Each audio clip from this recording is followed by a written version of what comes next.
नमस्कार दोस्तों, फिर से नया और एक वीडियो में आप सभी लोग को स्वागत करते हैं। तो भाई लोग, जैसे कि आप लोग देख पा रहे हैं, हम तालाब के साइड से जा रहे हैं तालाब में। और अभी हम बात करने वाले हैं आईएमसी फिश फार्मिंग के बारे में।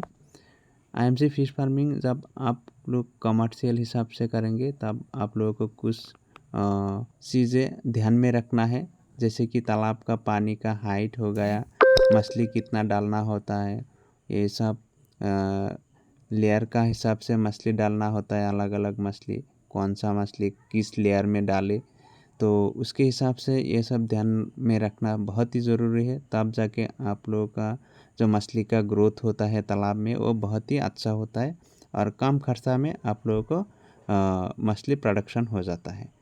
तो इसीलिए आप लोगों को सबसे पहले ध्यान में रखना है तालाब का जो पानी का हाइट है वो।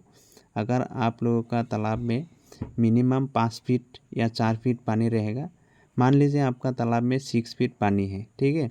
6 फीट में मिडिल में 3 फीट में आपका जो रोहू है वो रोहू रहता है, और नीचे का 1.5 फीट में कमन मिगल ये सब रहता है, और ऊपर का हिस्सा में कातला, बिकेट, सिल्वर ये सब मछली रहता है। तो उसके हिसाब से आप लोगों को हिसाब करके मछली डालना बहुत ही ज़रूरी है।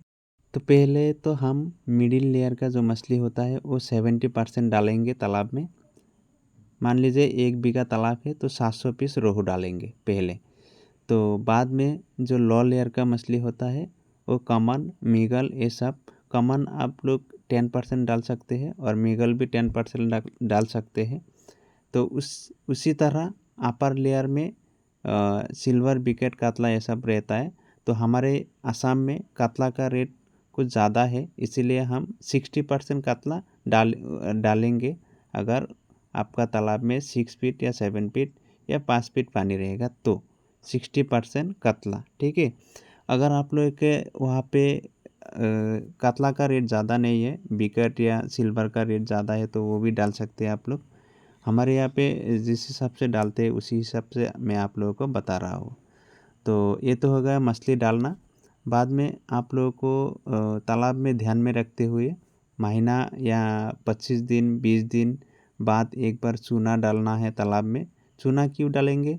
जब आप लोग पीएच चेक करेंगे तो पीएच बढ़ाने में चूना बहुत ही हेल्प करता है तालाब को। और कभी कभी मछली का जो नेचुरल खाना है वो भी तैयार करता है चूना। तो चूना बहुत ही महत्वपूर्ण भूमिका पालन करता है तालाब में, इसीलिए आप लोगों को चूना डालना बहुत ही ज़रूरी होता है।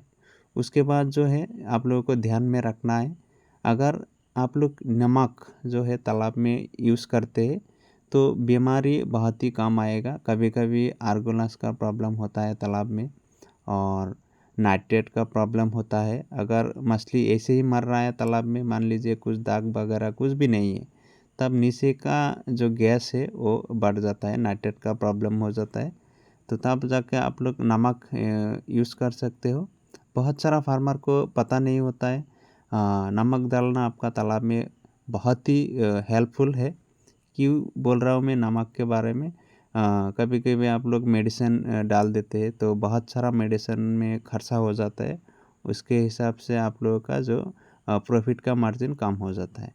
तो इसीलिए आप लोग तालाब में नमक यूज़ कर सकते हैं, ठीक है। जब आप लोगों का तालाब में नाइट्रेट ज़्यादा होता है तब, और म्यूकस भी ज़्यादा हो जाता है तब भी आप लोग यूज़ कर सकते हैं। तो ऐसे अगर आप लोग फिश फार्मिंग करेंगे कमर्शियल के हिसाब से, तब आप लोगों को बहुत ही फ़ायदा होगा। देखा जाए तो हमारे असम में बहुत सारा लोग उसी तरह करते आ रहा है, और हम जो लोग नहीं जानते हम लोग उन लोगों को सपोर्ट करते हैं। अगर आप लोगों का कोई कमेंट है तो आप लोग कमेंट करके पूछ सकते कोई प्रॉब्लम है या नहीं। तो यही था आज का वीडियो।